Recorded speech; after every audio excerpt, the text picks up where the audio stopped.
Yung tulay ng Mabakaw, Bailey Bridge, Tulay B. Kasi nung panahon na yon talagang ano siya, magigiba na.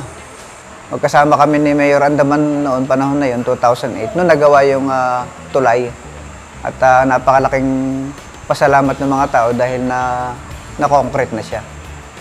2008 nagkaroon, tsaka 2009, yung Nasugbu, Batangas, yung Maragondong, Cavite, Ternate, Cavite, Naik, Cavite, nagkaroon ng mga delineation yan. So napapunta nga sa atin yung Carabao at saka yung Limbones.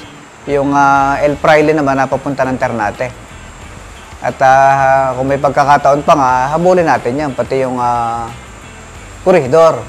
Dahil meron tayong mga bagong pag-aaral na naman as early as 1578, tayo kasama sa probinsya ng Maribeles, talaga napakalumang bayan, sa atin talaga yung koridor.